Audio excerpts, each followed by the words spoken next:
A retired couple in Northern Ontario just bought a 3-bedroom home with a lake view for $65,000. Not a down payment, the full purchase price, $65,000. And that town is not even the most affordable place on this list. Canada has over 5,000 towns and cities. The retirement conversation only ever mentions about 10 of them. Today, we are counting down the other 10, the ones nobody talks about. If you are planning to retire on CPP and OAS alone, the maximum combined payment in 2026 is roughly $2,250 a month. Every town on this list makes that work.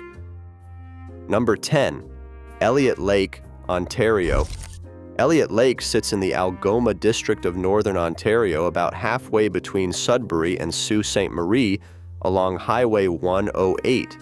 Population around 11,000. They used to call it the uranium capital of the world. The mines closed decades ago. What replaced them was something nobody expected: a retirement community. Elliot Lake Retirement Living owns over 1,300 rental units in the city, apartments, townhomes, full houses. Monthly rents start around $700 for a 1-bedroom. If you want to buy, homes are listed from $65,000. That is not a typo. $65,000 for a detached home in Ontario. The city has a hospital, St. Joseph's General. It has a long-term care facility attached to it, groceries, a pharmacy, a library, all within town. The cost of living sits about 1% below the national average. That is before you factor in housing that costs a fraction of what you would pay almost anywhere else in the province. The trade-off is isolation. Sudbury is 90 minutes east. Sault Ste. Marie is 2 hours west. Winters are long and cold. If you need specialized medical care, you are driving. But if your priority is stretching a modest pension as far as it can possibly go, no town in Ontario comes close. And Elliot Lake is not even the biggest surprise on this list. Number 9, Bathurst, New Brunswick. Bathurst is a town of about 12,000 people on the Chaleur Bay in northeastern New Brunswick. The median home listing price sits around $321,000. That is nearly half the national average. The promenade waterfront is the center of town. Accessible boardwalks, boutiques, restaurants, live music through the summer. For a town most Canadians could not find on a map, the quality of life is remarkably high. Healthcare access is solid. The Chaleur Regional Hospital is a full-service facility with emergency, diagnostics, and outpatient care. Priority taxes in New Brunswick are among the lowest in the country. The province also does not charge a land transfer tax on properties under $500,000 for first-time buyers. The cost of living in New Brunswick runs about 18% below the national average. That means groceries, utilities, and transportation all come in cheaper than what you would pay in Ontario or British Columbia. A couple collecting combined CPP and OASS can live comfortably here without touching savings. But Bathurst is not even the most affordable maritime town on this list, not even close. Number 8, Port Alberni, British Columbia. Most people who dream about retiring to Vancouver Island look at Victoria or Nanaimo, see the price tags, and give up. Port Alberni is the town they never check. It sits at the head of the Alberni Inlet on the island's west coast, about halfway between Nanaimo and the Pacific Rim. Population around 19,000. The benchmark price of a single-family home is $505,800 as of March 2026, down 3% year over year.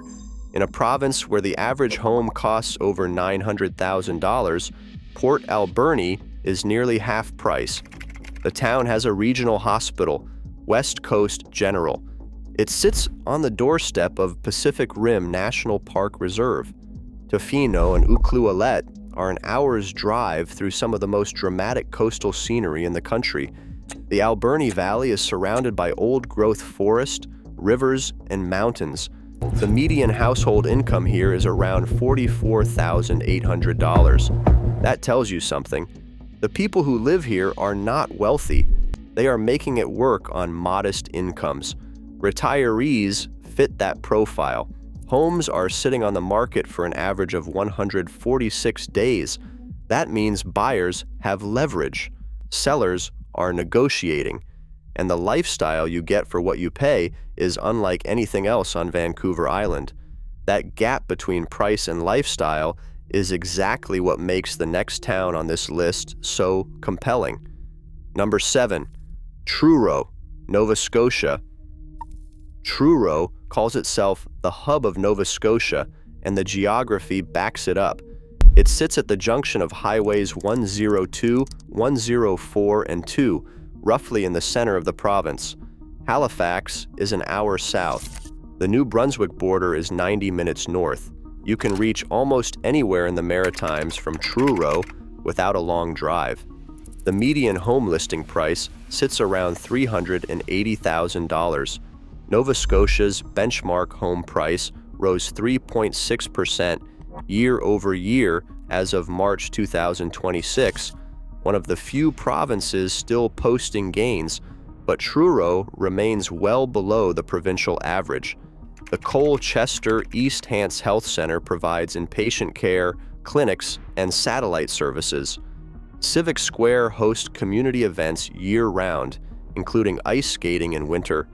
The Fundy Discovery Site puts you within walking distance of the Bay of Fundy tidal bore, one of the most dramatic natural phenomena in eastern Canada. Property taxes in Nova Scotia are moderate.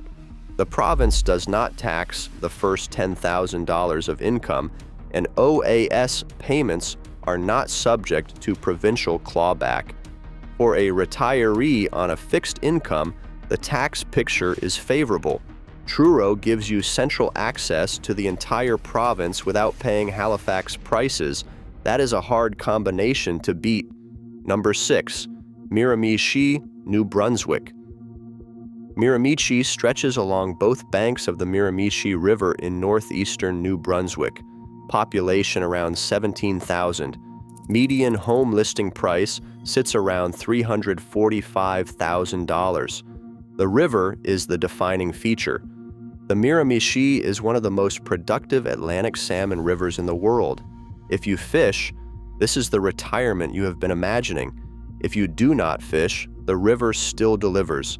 Waterfront trails, kayaking, and some of the most pristine river scenery in eastern Canada. Horizon Health Network's Miramichi Regional Hospital offers a full range of services, including emergency, ambulatory care, and inpatient treatment. Retirement Miramichi Inc. provides purpose-built senior housing from 1-bedroom bungalows to 4-bedroom homes, depending on what a retiree needs. The cost of living here follows the New Brunswick pattern, 18% below national average. $345,000 buys a 3-bedroom home on a full lot with space for a garden. In Toronto, that same money would not cover a studio condo. But affordability is only part of the equation. The next town proves that a modest budget does not mean giving up culture. Number 5, Summerside, Prince Edward Island. Summerside is PEI's second largest city, sitting on the southern shore of the island with a population just over 15,000. Home prices in Summerside sit below $400,000. Many listings come in under $350,000. PEI's benchmark home price rose 2.8% year over year as of March 2026, making it one of the steadiest markets in the country.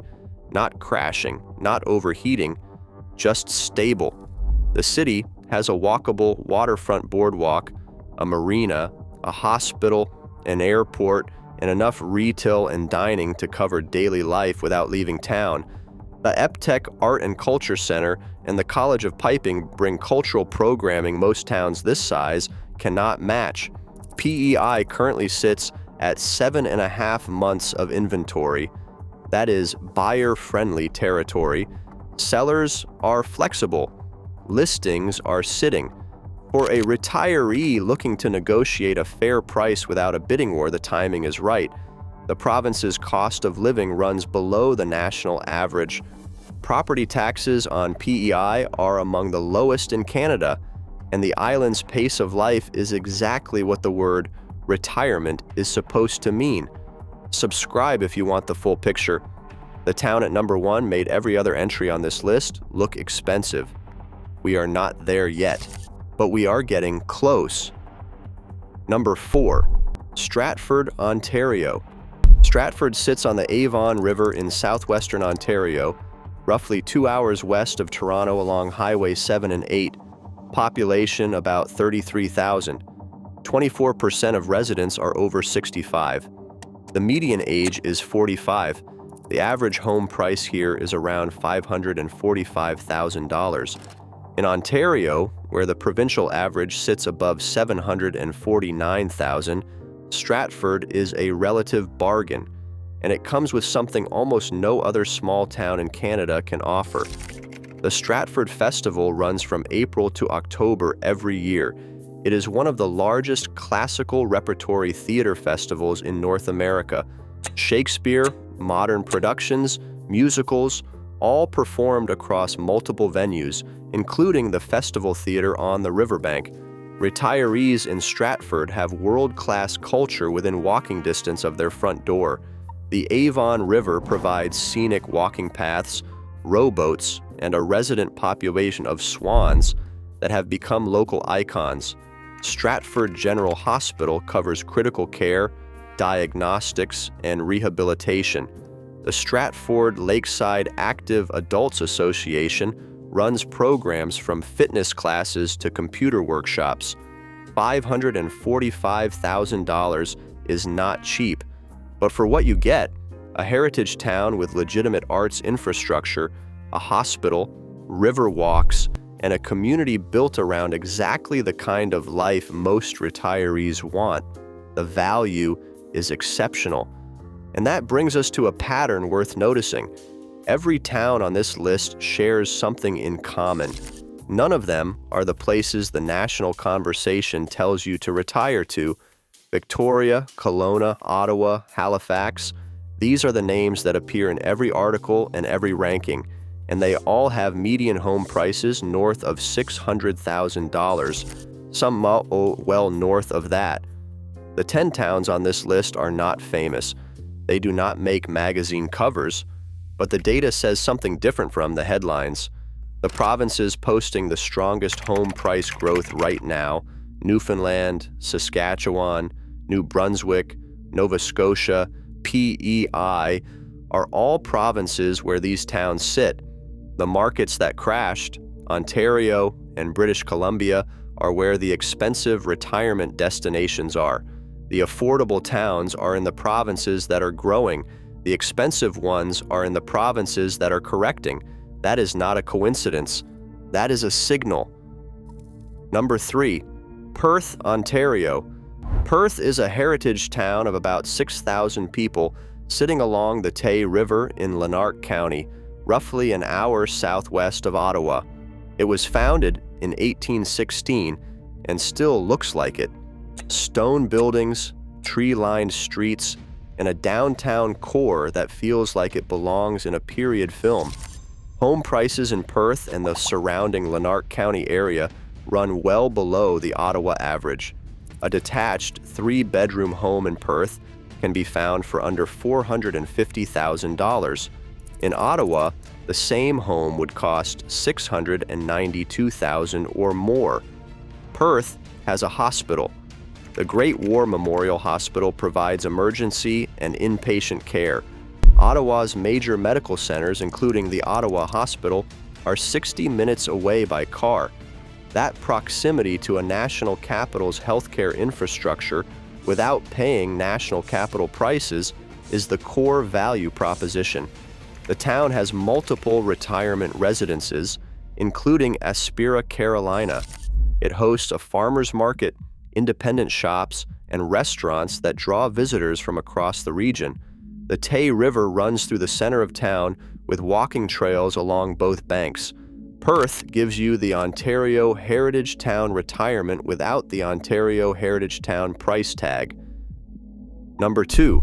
Comox Valley, British Columbia. The Comox Valley sits on the east coast of Vancouver Island, about 3 hours north of Victoria along Highway 19. It includes 3 communities, Courtenay, Comox, and Cumberland. Combined population around 70,000. The benchmark price of a single-family home in the Comox Valley is $849,700. That is not cheap. But here is the context. The benchmark single-family home in Greater Vancouver is $1.5 million. In the Fraser Valley, it is over $1 million. The Comox Valley delivers Vancouver Island's best lifestyle at roughly half the price of the Lower Mainland. Vancouver Island has historically been insulated from the sharper fluctuations of larger urban centers. Prices have remained stable. Demand is driven by lifestyle and retirement planning, not speculation. Mount Washington is 30 minutes from town, offering skiing in winter and hiking in summer. The valley sits between ocean and mountains with some of the mildest weather in Canada. Courtenay has a hospital. Comox has an airport with direct flights to Vancouver.